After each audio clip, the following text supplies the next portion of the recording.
ഞാൻ കഴുകി എല്ലാം അടച്ച് വെച്ചേപ്പുണ്ട്. അതെന്താണെന്ന് വെച്ചാൽ ഇന്നലെ ഞങ്ങൾ ഇച്ചിരി മന്തി വാങ്ങിച്ചായിരുന്നു കേട്ടോ. അപ്പോൾ കുറച്ച് സവാള ആയാലും മതി. പിന്നെ അതിൻ്റെ കൂട്ടത്തിൽ നമ്മൾ ക്യാരറ്റും കൂടെ അരിഞ്ഞ് ഇട്ട് വഴറ്റിയെടുക്കുന്നുണ്ട്. പച്ചമുളകും ഉണ്ട്. പച്ചമുളക് രണ്ട് പച്ചമുളക് അരിഞ്ഞെടുത്തിട്ടുണ്ട്. ചെറിയ ചെറിയ പീസാക്കി അരിഞ്ഞെടുത്തിട്ടുണ്ട്. ഇതെല്ലാം കൂടെ ഒരു കുറച്ച് ഉപ്പും കൂടി ഇട്ട് ഈ എണ്ണയ്ക്കകത്ത് തന്നെ ഇട്ടൊന്ന് വേവിച്ച് നമുക്കെടുക്കാം. ക്യാരറ്റൊക്കെ എന്ന് പറയുമ്പോഴത്തേക്കിന് കുറച്ച് വേകണമല്ലോ.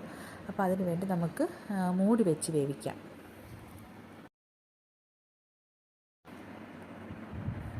ഉപ്പുമാവിൻ്റെ കൂടെ മുട്ട പൊരിച്ചതൊക്കെ ആയിട്ടാണ് കഴിക്കുന്നത്. അപ്പോൾ ഉപ്പുമാവ് ഇവിടെ സെറ്റാക്കി വെച്ചിട്ടുണ്ട്. അപ്പോൾ പിള്ളേർ 4 മണി കഴിഞ്ഞ് വരും. അപ്പം ആ ഒരു സമയം ആകുമ്പോൾ കറക്റ്റായിട്ട് എല്ലാം സെറ്റായി നമുക്ക് ചെയ്ത് വെക്കാമല്ലോ എന്ന് കരുതി അങ്ങനെ ഏത്തയ്ക്ക എല്ലാം അരിഞ്ഞ് എല്ലാം എടുത്തിട്ടുണ്ട്. എന്നിട്ട് ഞാൻ കുറച്ച് അതിൻ്റെ മാവിലോട്ട് ഇട്ട് കൊടുത്തിട്ടുണ്ട്. എന്നിട്ട് നമുക്ക് പൊരിച്ചെടുക്കാം. ഞാൻ വാട്ടുന്നതിനെക്കാട്ടി നല്ലതല്ലേ എന്ന് കരുതിയിട്ടാണ് ഞാൻ ഏത്തയ്ക്കപ്പം ആക്കാമെന്ന് കരുതിയത്. അപ്പോൾ ദാണ്ടെ ഞാൻ സൺഫ്ലവർ ഓയിലാണ് ഒഴിച്ചത്, വെളിച്ചെണ്ണ ഒഴിച്ചില്ല. സൺഫ്ലവർ ഓയിൽ ഒഴിച്ച് അതിന് സൺഫ്ലവർ ഓയിലിൽ പൊരിച്ചെന്നും പറഞ്ഞ് വലിയ ടേസ്റ്റ് വ്യത്യാസമൊന്നും ഇല്ല കേട്ടോ.